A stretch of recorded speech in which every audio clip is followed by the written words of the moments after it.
La Asamblea escuchará ahora una intervención del excelentísimo señor Michel Kafando, presidente de la Transición, presidente de FASO y ministro de Defensa Nacional, Veteranos y Seguridad de Burkina Faso. Pido al oficial de protocolo que acompañe a su excelencia.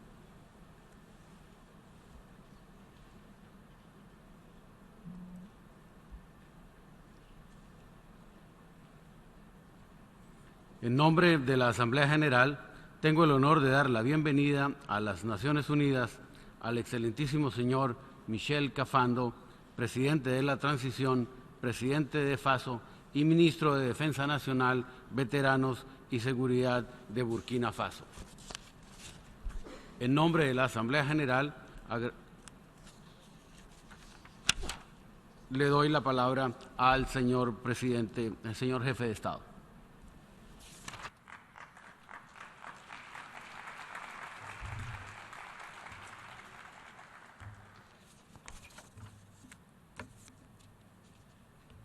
Monsieur le Président, Mesdames et Messieurs les chefs de délégation, Monsieur le représentant du secrétaire général, Mesdames et Messieurs, c'est un honneur pour moi de m'adresser à votre auguste Assemblée en ma qualité de président de la transition du Burkina Faso pour vous exprimer mes bien sincères et chaleureuses félicitations pour votre élection à la présidence de la 70e session de l'Assemblée générale des Nations unies. Il me plaît également de féliciter votre prédécesseur, M. Sam Kutesa, pour la manière dont il a conduit les travaux de la 69e session. Monsieur le Président, parce que la transition que je dirige est le fruit de l'insurrection populaire d'octobre 2014 pour dire non à l'arbitraire, au népotisme et à l'injustice d'un régime antidémocratique, je suis venu plaider pour la liberté et la démocratie. Oui, devant cette Assemblée, je suis venu exalter la liberté, la vraie liberté, celle dont rêvaient les révolutionnaires de 1789 et à laquelle aspirent aujourd'hui encore tant et tant d'êtres humains. Je veux exalter la liberté tout court. Pour en avoir été privé récemment, j'en mesure désormais le prix. Devant cette Assemblée, je suis venu saluer la démocratie, devenue aujourd'hui un canon universel. Sauf au Burkina Faso où des prétoriens d'un autre âge, ramant à contre-courant de l'histoire, ont tenté de la confisquer pour assouvir leurs ambitions sordides. Chers amis de la communauté internationale, c'est grâce à vous, défenseurs de ces valeurs que je viens d'évoquer, que je parle librement devant vous. Chose impensable il y a seulement 2 semaines, lorsque je me suis retrouvé dans les geôles de la sédition militaire. En effet, le 16 septembre dernier, mon pays, le Burkina Faso, était victime d'un coup d'État ignoble perpétré par des officiers à la solde de politiciens revanchards. Et tenez-vous bien, à la veille du lancement de la campagne électorale. C'était sans compter avec le peuple burkinabé. La riposte nationale et populaire a été spontanée pour barrer la route à ces aventuriers-là. Mais hélas, au prix de pertes en vies humaines et de nombreux blessés. En cette occasion, la nation burkinabé et en particulier sa jeunesse a fait preuve d'un patriotisme à nul autre pareil. Parallèlement, la réaction internationale s'est promptement manifestée pour condamner unanimement ce putsch et soutenir la transition.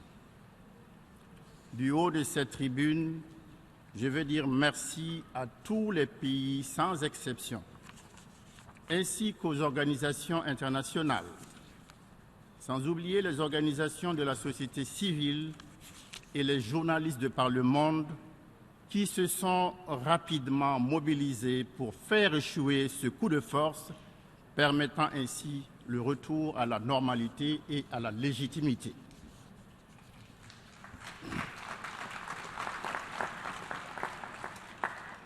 Le peuple du Burkina Faso me prie d'exprimer à vous tous, à vos nations épris de paix, sa profonde reconnaissance. Il vous demande de continuer à soutenir ces efforts pour l'ancrage d'une réelle démocratie au Burkina Faso à travers la tenue d'élections libres et transparentes que nous allons bientôt organiser.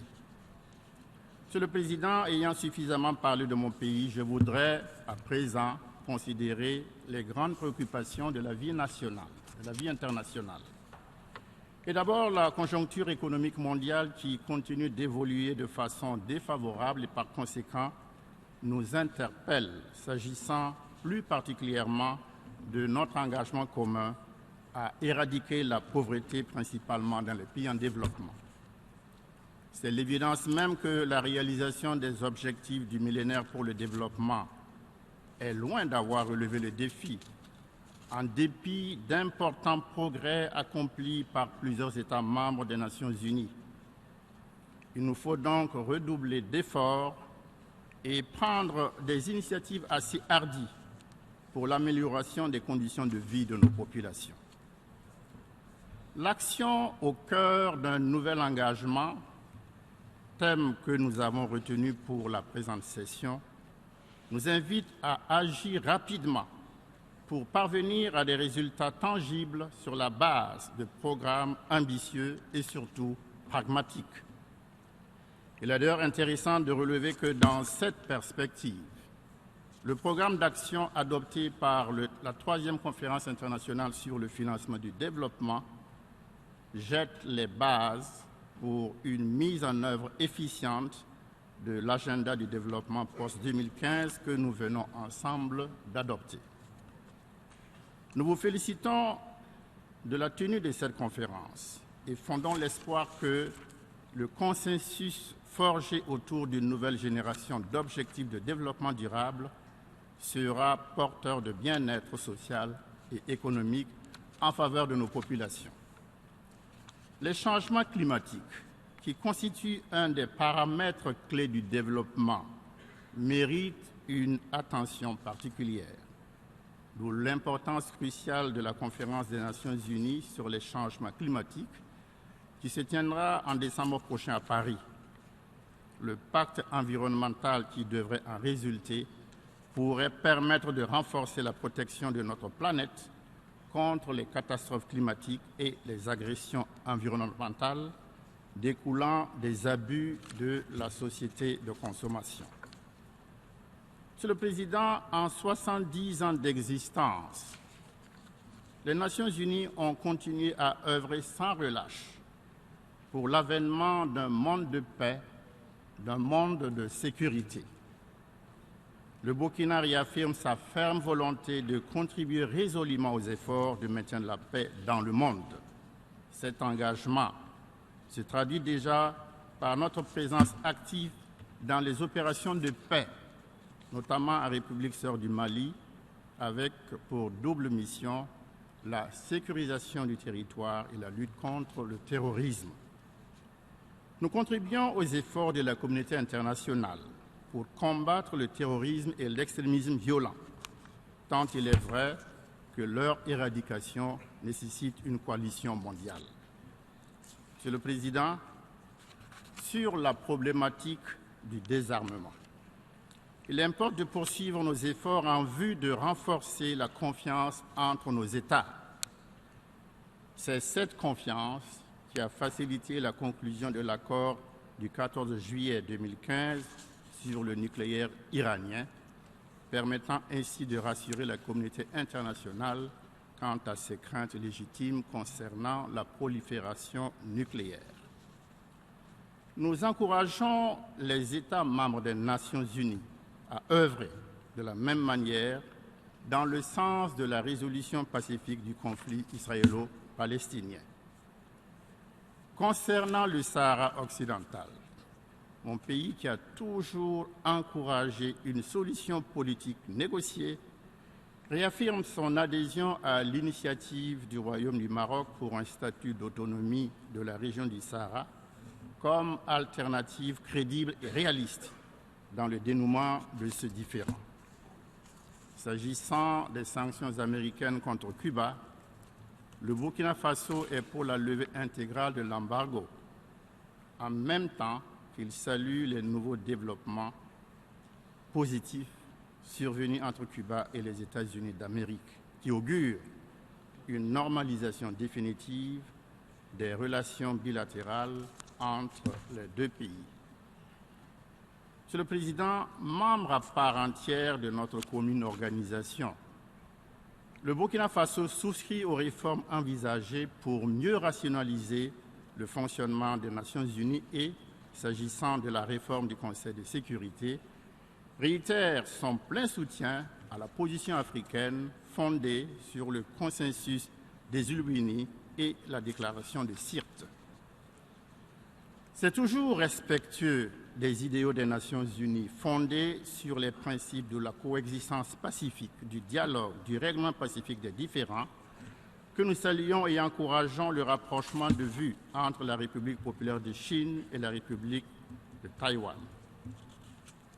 Avant de clore mon propos, Monsieur le Président, honorable assistant à l'Assemblée générale, avant de clore mon propos, je tiens à saluer la solidarité internationale pour éradiquer la maladie du virus Ebola. Il est indispensable de ne pas relâcher la vigilance et d'intensifier la coopération internationale pour maintenir les résultats engrangés, surtout permettre le relèvement des pays qui ont été durement éprouvés par cette maladie. Je formule le vœu que les vertus de la solidarité internationale et du dialogue entre les nations continuent d'inspirer l'Organisation des Nations Unies afin que nous relevions ensemble les défis de notre époque. Avant de quitter cette tribune, les convenances et la gratitude commandent que je vous réitère toute notre reconnaissance. Dans l'immense tâche de construction d'une société internationale plus démocratique et plus humaine, vous trouverez toujours en avant-poste le Burkina Faso. Le Burkina Faso qui vous redit son amitié, le Burkina Faso qui vous redit simplement grand merci. Je vous remercie de votre attention. En nombre de la Asamblea General, agradezco al presidente de la Transición, presidente de FASO y ministro de Defensa Nacional, Veteranos y Seguridad de Burkina Faso por su intervención. Pido a los representantes que permanezcan en sus asientos mientras saludamos al presidente.